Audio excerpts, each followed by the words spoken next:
Arvind Sharma, bulletin की शुरुआत इस वक्त की बड़ी खबर के साथ कर लेते हैं। गहलोत मंत्री परिषद की बैठक खत्म हो चुकी है। गहलोत मंत्री परिषद की बैठक में बड़ा फैसला लिया गया है। सभी मंत्रियों ने बोर्ड परीक्षाओं को निरस्त करने पर सहमति बनी है। और चलिए सीधे लिए चलते हैं, गोविंद सिंह डोटासरा इस वक्त क्या कुछ कह रहे हैं, सुन लेते हैं।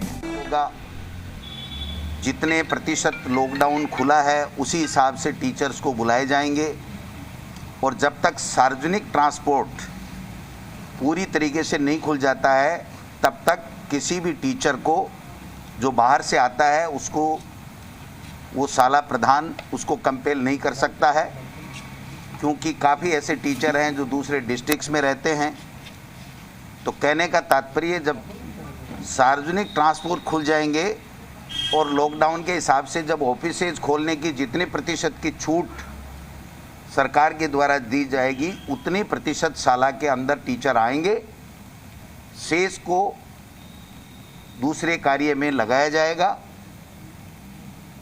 इसलिए 10वीं और 12वीं की जो एग्ज़ाम्स कैंसिल की गई हैं उसके बारे में जल्दी हम मेथड तैयार करके, और जो बच्चे पढ़े हैं उनका किस प्रकार से मार्किंग होगी 10वीं और 12वीं की, वो तय करके। यानी सर ये परीक्षाएं नहीं होंगी, ये कैंसिल का मतलब यही माना? कैंसिल का मतलब ये है कि परीक्षाएं नहीं होंगी, लेकिन जैसे सीबीएसई ने ये कहा है कि अगर कोई बच्चे उससे हमारी मार्किंग से संतुष्ट नहीं होंगे तो फिर सामान्य स्थिति होने पर, कोरोना खत्म होने के ऊपर उसके ऊपर विचार किया जा सकता है।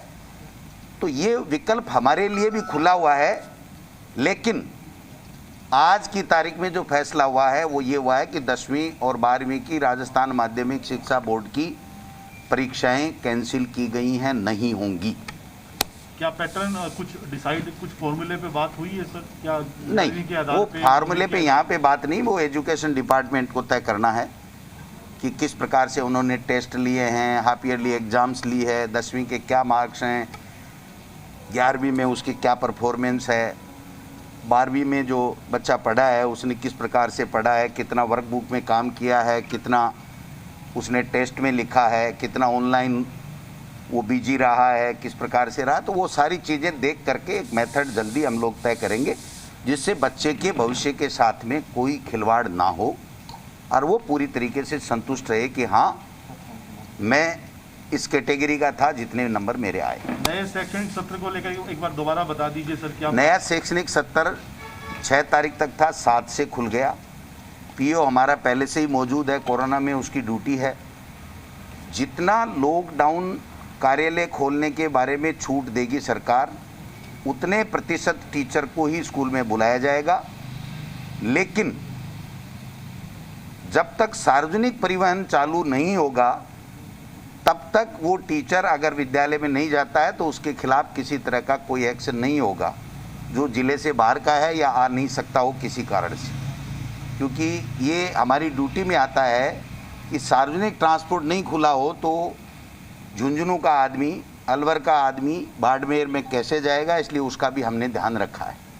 बाकी शेड्यूल हम लोग कल जारी कर देंगे कि उसको क्या क्या करना है, विद्यालय में कितने प्रतिशत को आना है, उनको बच्चों को किस प्रकार से जो स्माइल प्रोजेक्ट है उसके माध्यम से कैसे तैयार करना है, वर्कबुक कैसे तैयार करना है, उनका एडमिशन कैसे होना है, उनका प्रमोशन के जो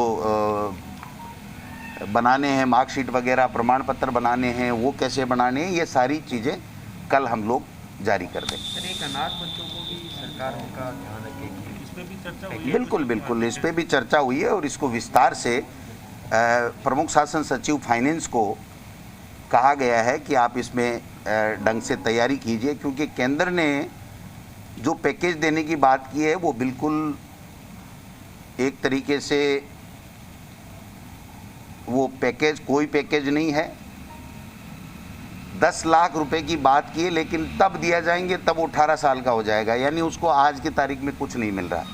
तो माननीय मुख्यमंत्री जी ने ये कहा है कि जो बच्चे इस कोरोना के कारण से अनाथ हो गए या जिसके दोनों माँ बाप चले गए या एक पहले चला गया एक बाद में चला गया, वो ऐसा होगा, तो उनको तात्कालिक राहत क्या मिलनी चाहिए, एजुकेशन उनकी बाधित नहीं हो, इसके बारे में, चाहे तात्कालिक आर्थिक सहायता के बारे में प्रमुख शासन सचिव फाइनेंस को मुख्यमंत्री जी ने निर्देश दिए कि जल्दी एक इस तरीके का अच्छा सा पैकेज तैयार कीजिए जिससे उन लोगों को जो अनाथ बच्चे हो गए उनको किसी तरह की रहने की, खाने की, उनके पालन पोषण की, उनके एजुकेशन की किसी तरह की कोई दिक्कत नहीं हो। ये सरकार पूरी तरीके से मुख्यमंत्री जी ने निर्देश दिए कि इनकी हम सब व्यवस्था करेंगे। वैक्सीन वेस्टेज पर क्या रहा पूरा परसेंटेज? वैक्सीन वेस्टेज के ऊपर जो प्रोपोगंडा फैलाया जा रहा है वो बिल्कुल गलत है भारतीय जनता पार्टी की तरफ से। वो जब एक्सपोज हो गए कि उनकी वैक्सीनेशन देने की नीति गलत है, वैक्सीनेशन उपलब्ध नहीं करा पा रहे हैं, फ्री में वैक्सीनेशन देने की बात थी वो फ्री में दे नहीं रहे हैं, ग्लोबल टेंडर हो नहीं रहे हैं, ऐसे में केवल मात्र भ्रम फैलाने के लिए और सरकार को बदनाम करने के लिए बातें की जा रही हैं। जबकि स्वास्थ्य मंत्री जी ने पूरी तरीके से बता दिया कि जो केंद्र सरकार के वैक्सीनेशन वेस्ट होने के जो मैक्सिमम जो क्राइटेरिया है कि 10% तक वैक्सीनेशन खराब हो सकती है, वो कहीं भी नहीं हुई पूरे राजस्थान में। और पूरे देश में जितने भी राज्य हैं उनमें भी नीचे पायदान के ऊपर वेस्टेज कम होने वाले राज्यों में राजस्थान का नाम है। और जो बूंदी में 25% बना रहे हैं वहाँ 2% के लगभग है। दूसरे ज़िलों में भी उन्होंने बताया कि जितनी वैक्सीन होनी चाहिए उससे ज़्यादा डोज हमको लगाएं, जितनी उपलब्ध हुई उससे ज़्यादा, यानी माइनस में है।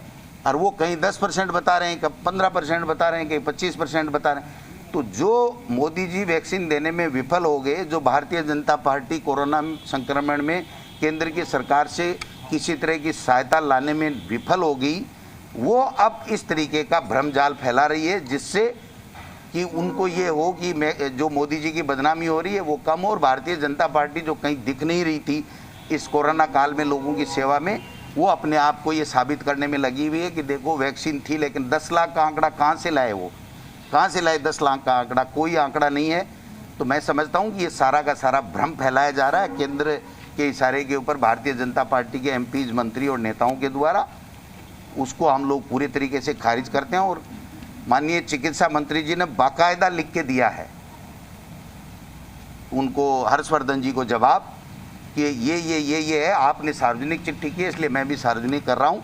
उसका जवाब आज तक हर्षवर्धन जी की तरफ से नहीं है। कोरोना में सर शानदार प्रदर्शन किया है पूरे प्रशासन ने, लेकिन फिर भी कुछ प्रशासन अधिकारियों को लेकर मंत्रियों ने शिकायत की आज सीएम से, खासकर जयपुर कलेक्टर को लेकर। तो चर्चाएं सब तरह की चलती हैं, सब अच्छा भी कहता है, किसी के कोई लगता है कि भाई मेरी बात नहीं सुनी गई होगी तो उन्होंने कहा होगा। लेकिन इस तरह की बात कोई अलग से कोई बात नहीं है। अपने अपने जो वृतांत बताते हैं आदमी के साथ, मेरे साथ ये हुआ, मैं वहाँ गया, वहाँ अच्छा हुआ, वहाँ अच्छा काम कर रहे हैं, उन्होंने मेरा फ़ोन नहीं उठाया, उन्होंने उठाया, इस तरीके की बातें चलती हैं। लेकिन वैसे कोई इस तरह की कोई शिकायत नहीं थी। उनका ये था कि भाई मेरे फ़ोन नहीं उठाया या फ़ोन पे जवाब नहीं दे पाए। प्रताप सिंह खाचरियावास जी की बात ज़रूर आई थी। बाकी सब लोग एक ही स्वर में ये कह रहे थे कि सरकार ने और अधिकारियों ने, सब ने अच्छा प्रबंधन किया है। और उससे बौखला करके भारतीय जनता पार्टी जो वैक्सीन देने में विफल हो गई केंद्र की सरकार, उसको ध्यान डाइवर्ट करने के लिए इस तरीके की झूठी भ्रामक प्रचार कर रहे हैं। कुछ अनलॉक को लेकर कुछ तैयारियां सर आने वाले दिनों में, और कुछ पाबंदियां धीरे धीरे उसको लेकर कुछ बात हुई खुलने की? वो जैसे जैसे वो कमेटी बनी हुई है तो जैसे जैसे ज़रूरत होगी वैसे वैसे। या अभी भी एक बात ये भी आई थी कि सुबह 6 से लेकर के और 11 के बजाय उसको दिन में खोला जाए। एक जो खाद बीज की दुकानें थी उसके लिए भी दिन के लिए बात आई कि सब बैंक में काम होता है। तो मुख्यमंत्री जी ने कहा है कि इसको हम दिखवाएंगे। तो मैं समझता हूँ उसके ऊपर माननीय मुख्यमंत्री जी निर्णय लेंगे। सर आज मीटिंग से पहले प्रियंका जी ने आपसे और मुख्यमंत्री से अपील की थी इस परीक्षा को लेके। नहीं, मुख्यमंत्री जी का जो प्रियंका जी का ट्वीट है वो सभी राज्यों के मुख्यमंत्रियों और शिक्षा मंत्रियों से और पहले प्रधानमंत्री जी से था। तो निश्चित रूप से जो उनको लगा और जो जनता की भावना थी उसके मुताबिक ट्वीट किया।